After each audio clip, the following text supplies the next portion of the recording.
Yeah. Okay. Yeah, so just like a quick introduction about me. So obviously I'm Leher Mishra. I'm a sophomore in Freehold High School in New Jersey, which is part of a medical sciences magnet program that I'm part of. And, I've had an interest in sports medicine personally as an athlete. You know, I have also recently launched my own website, Enoya, A Beautiful Mind, that focuses on connecting teens and encourages them, to express their, complex thoughts authentically. So, I think I sent you the link to my website. So, hoping you got to look at that. But also, I'm a competitive swimmer, and I wrote an article regarding athlete anxiety and athlete mental health issues. And while researching this topic, I, came across yours, perceived impact in depression, anxiety, and stress.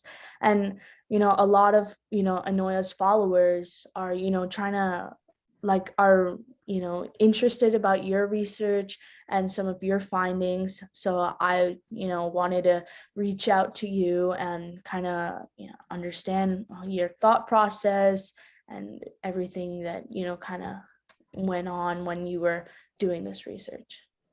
Yeah. So I am more than happy to stop at any time, take questions if you have them. I'm not sure that there's anything magical that I'm going to tell you today, but I'm willing to kind of jump into the conversation, just see where it goes. I think when it comes down to it, so I've been teaching for about 10 years this is my 11th year at the college level. And many people that I encounter, especially in the world of exercise science and kinesiology, physical education, we're ingrained in this area because we liked sports and we liked participation in sports. We were active people. But the problem is, what I found, especially with my athletes, is oftentimes they view themselves as athletes as much as, if not more than, viewing themselves as students. So we can call them a student athlete. And in the actual article that we wrote, we called them college athletes rather than student athletes to designate the level and for other various reasons. But ultimately, if somebody believes that they are a student and an athlete, then they sort of put trust in kind of, competing demands. We're going to put a little bit of time toward each of these because we are a student first and we are an athlete second. But when we get this thing mixed up a little bit and we start viewing ourselves as athlete students, the athlete part of us is sort of our identity almost. And the initial part of the research project was really going to be about how strong is our identity toward our athletic side of life compared to our student side of life. And when that is taken from us, what happens to us academically? And so the way we began to research this piece was we looked back at injuries, because injuries are about the closest thing that we could come up with that instantly steals from an athlete their ability to compete. So we went back to the literature on injuries and what happens, and we found that there's anxiety issues, there's loss of identity, there's depression that sometimes can follow. But the uniqueness about COVID was that this was widespread. So on any given sports team, you'll always have somebody that gets injured, somebody that's hurt, somebody that has an overuse, somebody that's recovering from surgery, somebody that's, just not capable of competing at this moment. But it's never the whole team at the same time while they are otherwise healthy to compete. And so we wanted to look at what happens to the individual, but also the group depression, anxiety, stress symptomology. And what is that doing in terms of the group cohort? Because if that cohort's not healthy, is that influencing the academic side of things as well? So I can tell you a little bit more about the research. I'll pause myself for a moment, but that's the backdrop to how we got with, the change event steals, the athletic side of this person, what happens next, because injuries are change events. And we looked at COVID as a change event. So there's the backdrop. Any questions or thoughts on that? No, I think that's really interesting that you kind of took, COVID and comparing it to, how athletes are, how they kind of got back into the game so Mhm. much. But so I just have a quick question. So like the Olympics happened recently, and like top athletes like Simone Biles, she Mhm. decided to drop from her events, which is pretty brave of her. But how do, like, let's say parents of athletes or athletes recognize that they're in a kind of a funk, and they're not at their best shape, both mentally and physically? So have any? It's a really good question. And I know we're recording it, and I'll be careful with anything I say, but this is one of those areas where I definitely want to give you a caveat. I am not a clinical psychologist. I'm not an exercise psychologist, so I want to be very careful with how the words come across. But I think part of working with somebody who's a little bit down or a little bit off of their normal function is that we can still support them as a person in other ways. We got to remember, we're talking about athletes here. The athletic side of us, the sport and competitive side of us is only one small part. And if we view the person holistically as a whole person, there's a mind and body connection. We can still encourage that person and tell them that they are valuable, that they matter, that that person still has great attributes, really good qualities, even though they're not running as fast as they used to. They're not throwing the baseball or softball, that their right side of their body is coming through a compensatory injury, that they are coming through an ACL tear recovery process. I'm just giving you small examples. But my point is, we can still support the person as a whole, even though they might be down on this athletic side of themselves. The issue is, if they have a lot of identity in their ability to perform and they're not able to perform, sometimes they really do lose the identity of themselves. And we must reshape them to understand that they're a whole person. And athletics, it may define a little bit about what they do, but ultimately, in the grand scheme of life, we are not athletes our whole life. And we must recognize that we are a person outside of that. And when they're so ingrained that that's all they can see, it can be difficult to work with them. There's no doubt about it. In such cases, clinical psychologists or psychologists may need to be involved to assist this person to recognize and work through the troublesome pieces that they're having. Yeah, that's actually a good point that you brought up, that we're not athletes our whole life, that we're only athletes for a point of our time, and sometimes you have to make that decision where you have to give up the sport you love or something like that along those lines. Let me take it a little bit farther for you. I give this analogy to some of my classes, and that is this. I ask students in my class, hey, stand up or demonstrate or tell me what makes you an athlete. And they say things like run fast, and I throw hard, and I catch things, or whatever examples they use. And then I say, okay, so running fast, isn't that putting one leg in front of the other, and then one leg and then the next leg and then the next leg, and not falling over? That's really what it comes down to, right? And they say yes. And I say, what is throwing hard? Isn't it actually this motion with the arm, or underhand? Isn't it like this? And they'll say, yeah. And then I'll just ask them, don't people that are non-athletes put one foot in front of the other? And don't people who are non-athletes use an overhand motion to toss things, or an underhand motion to toss things? And most times the students are like, yes, that's true, but what is your point? And my point is, athletes, what they really are is really good exercisers and movers. You're just really good at moving, technically and efficiently, a lot of times. So if you view yourselves, instead of being an athlete, if you view yourself as a skilled mover, you can be a skilled mover your entire life. And we don't have to necessarily be concerned that we're not the athlete we used to be, because we can still put one foot in front of the other. We're just not as fast. We can still use this motion to enjoy throwing something around. We're just not going to pitch a baseball 98. We can still lift things. We're not going to be lifting 2 times our body weight on this lift, but we can still work our body out.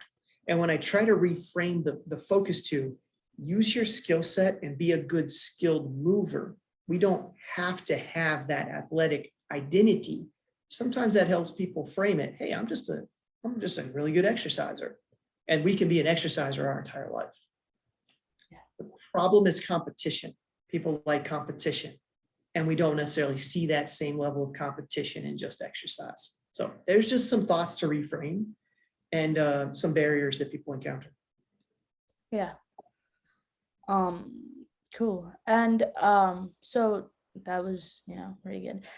So just kind of going back to your research, I remember reading that you mentioned that females' mean depression is higher than males. Can we, touch upon that?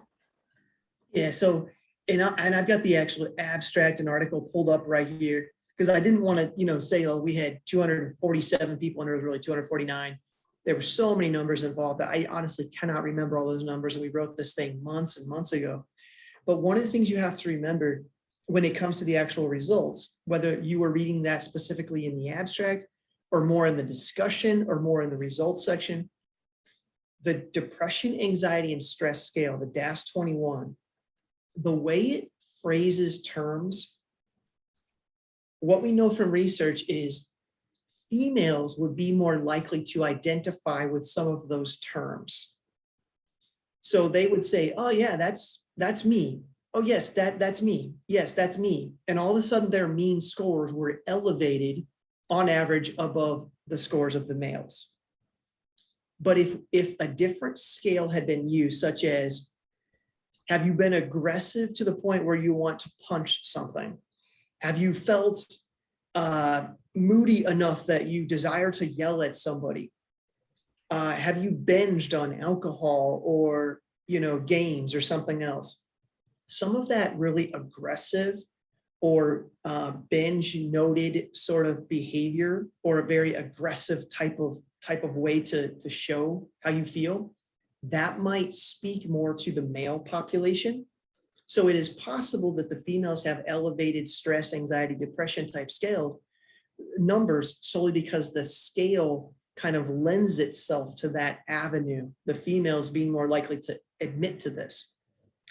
If the questions were phrased differently, and the only way that would happen is if we found a different scale, right? We're not just going to phrase questions differently because the scale is set as it is. But if we had used a different scale and the words had come across differently, it's possible we would have found elevated numbers in males differently. And then one last point is, we know from literature that females will tend to divulge a little bit more about how they're feeling than males. So our males could have read the question and said, yeah, I'm absolutely feeling down in the dumps. And they might not have been, willing to say, check, all the time I'm feeling down in the dumps. And they're like, some of the time I'm feeling like this. Or they might have very much felt like that and said, I'm going to say that I don't feel like this because this identifies me as being somewhat depressed, and I'm not going to admit that. So it is possible that any of those things could have influenced these outcomes. But if we take the data for what it's worth, it seems that the females were experiencing a symptomology that was a little bit different than males. Okay. No, that's, I kind of understood, you're just saying like the way it was phrased, females were, kind of relating to that more than males, and that kind of puts females at a higher mean for, you said, the DAS, Depression, anxiety, stress. Yep. Yeah, exactly. That scale. Mm-hmm. Yeah. So no, that's wow. Just thinking about it, like the way you can phrase two things could change, outcome. Like I can change, the statistics by so much, right? You like females exactly. Higher, so. And that's why it's so important. You're as a developing learner, it is so important to see the methodology of the research, because somebody else could say, we did not find elevated stress. And if they used a different scale than we did, or what if they tested at a different time of the year than we did? That's how your nuances of your research come through differently. So it's really important to look at methodology as much as you can start to begin to understand it as a developing scholar. but also begin to go to the discussion. What are the authors discussing? What are they saying is sort of the application of this? And we were really, really broad in our discussion to try to recommend, not even recommend, I mean, that's too strong of language, to offer readership opportunity to take this in a lot of different ways. Coaches should learn something from this. Educators should learn something from this. A depressed athlete should learn something from this. The administration around my university should learn something from this. My admissions office should learn from this. Athletes can learn about fellow athletes, their cohort, their teammates, because not everybody experiences this the same.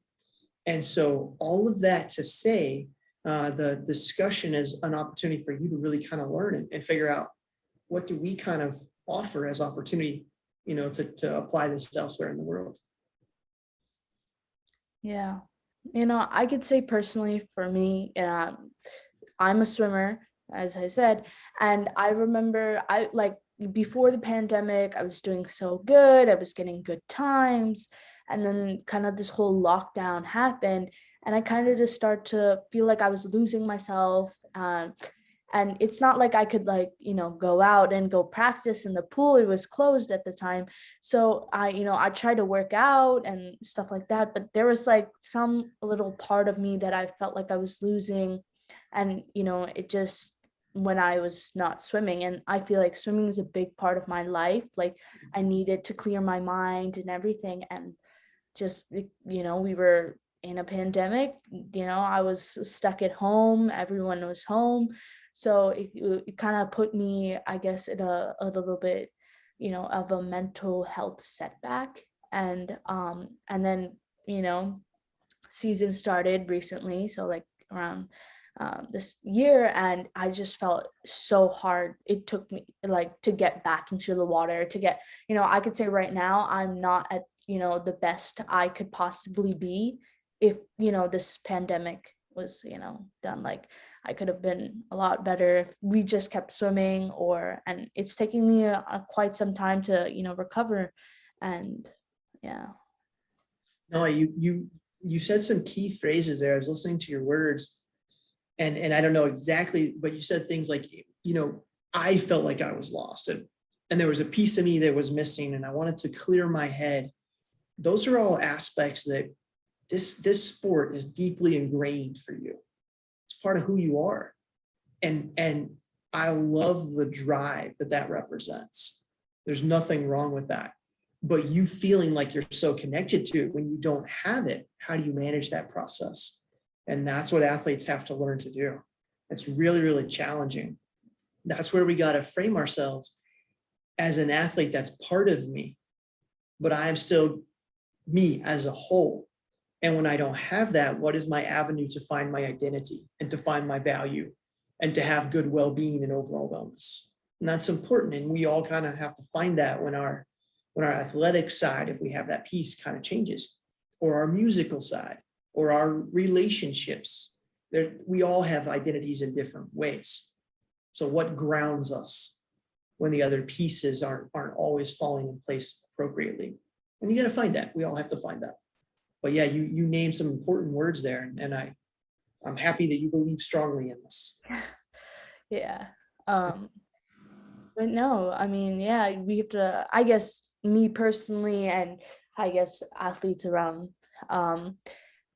I guess we need to find something that's, like let's say in a 1 in a million situation, the sport is discontinued or it doesn't play anymore, and you play that specific sport. Now, what are you gonna do? Like you were, top athlete, best player, and then all of a sudden they stop playing this. They're like, oh, we're not gonna play soccer anymore. We're gonna switch to some other. And now you're like, you spent all this time and energy and focus into the sport, and now like stop. Like just there's like a red stop, right? And just now you're like, okay, so I've been playing soccer, let's say for like 5 years since I was a kid. My dad played soccer or my mom or whatever the situation might be, and you feel so connected, but now it's gone. And now what are you supposed to do now? Like that's kind of that thinking like, okay, should I pick up a different sport? Should I, again, and you said focus on relationships, develop a musical side for me, find something that gives me that joy of playing the sport, through something else. And that's a really good point that you brought up. And there's lots of pieces of us, and I think that's that holistic approach that I like to take. And ultimately, that's what drove the research. As an exercise physiologist, I can understand a lot about the human body, but the way I convey this to people is I cannot get exercise to work for you. I can't help your body if I can't get past your head. And so in a way, we know that sports works and we know that exercise works and we know that they can be enjoyable avenues of stress relief and of building leadership and of character building. But at the same time, if that's all we feel we have, that will be stolen from us at some point. And so developing us in a whole way is more important. And again, that's where the research came from. We wanted to see if our athletes were able to just navigate the unforeseen consequences of a pandemic and the cancellation of what many of them believed to be the thing that they identify as. Yeah. Okay. Do you have so you touched upon in the beginning of our conversation about your process of your research and everything. Do you want to go to that and go more in depth? Yeah, I mean, I don't mind answering any questions you have. What would you like to know more about in terms of the actual research itself? So when you were doing this research, was this like a survey style? Like, you would send it out to a bunch of different people, I mean, college athletes, obviously, and they would just fill it out and you kind of like took that information and kind of ran with it, like how's? Yeah, that is essentially how it worked. Exactly. Obviously, sports is canceled because we're not allowed being around people. So we were not able to go necessarily see people. Mm-hmm. So prior to doing this, you have to get approval through an ethics sort of institutional review board. So we developed the plan, developed the idea, sent it up through the university's approval area, human subjects review. It was an approved research project, and it was approved to be carried out in the way I'm about to describe. So we were allowed to contact coaches and athletes here at the university. We would send them this little descriptive piece of information. I don't have the exact wording in front of me, but basically just said, we invite you to participate in this survey-based research. At any point, you can click into this if you desire to, and you can also exit the survey. You can answer questions as you desire. You're not, tied in any way to doing this. There's no loss or penalty associated with not doing this. And the benefits of it could be, we might find more out about the symptomology and experiences of student athletes, college athletes during this unique time in history. And then from there, if they clicked into the link, which I believe we sent this to somewhere around 900 to 1,000 people on campus. I apologize. It might've been closer into the 700, like upper 700s, but either way, hundreds did not click into it. They never clicked into it. 249 ultimately completed it. And I can't remember the exact number, but another 100 or 200 kind of clicked on it, but never did anything with it. So ultimately, 249 people, and it was almost even perfectly 125, 124 males, females, which is really unique. That was really interesting that it came up almost perfectly even. But those 249 people started going in. Do you consent to do this? What is your age? What sport do you play? What is the position of the sport? And the reason we cared about the sport was we wanted to see if in season versus out of season would be impacted differently. We thought that it could be. If you're not going to start till the spring, you might not be anxious about your sport. But if this was a fall sport and we collected the data in the fall, and you weren't sure if your sport was going to happen, you might have anxiety that's higher. So that's why we collected what sport. We wanted what area. So are you a wide receiver? Are you a defensive back? Are you a first baseman or a shortstop? Are you outfield or infield? Are you all these different positions? And this included esports. This included some military type of training programs. So we had people all across the board. And then we would ask them, give us one word that describes how you're feeling right now. And they would say things like frustrated, depressed, uncaring, anxious. And you would just see these little one-word answers.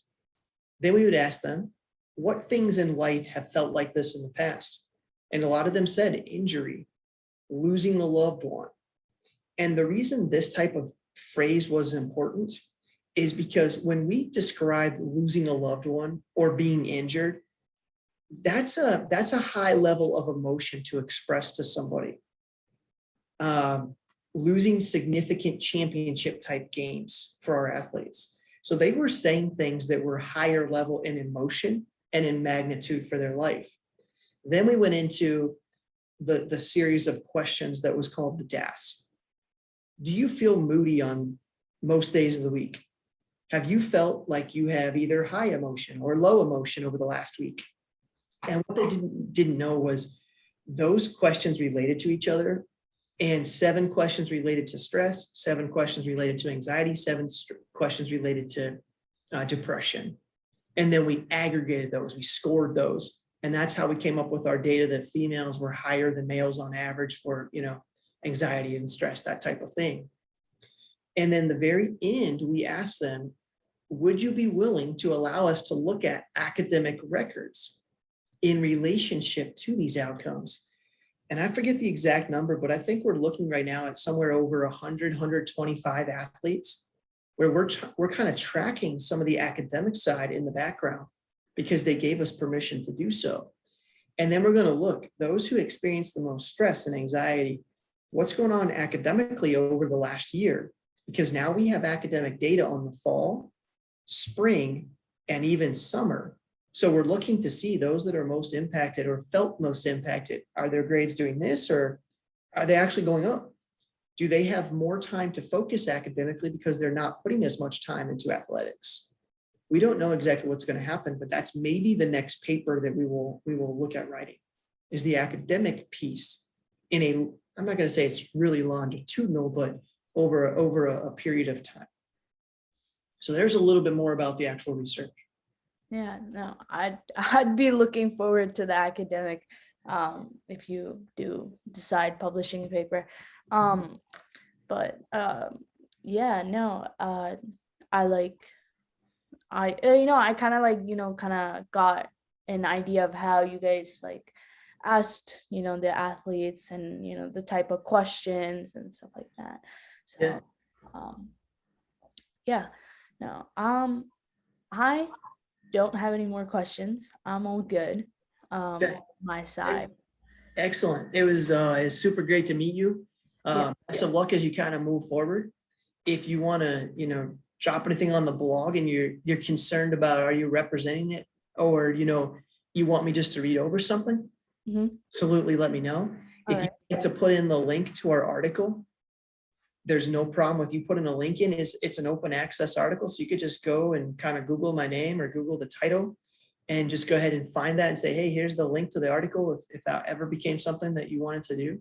And if you ever wanted to reconnect for any reason, send me an email and we can chat. All right. Thank you. Absolutely. And sorry it took us a couple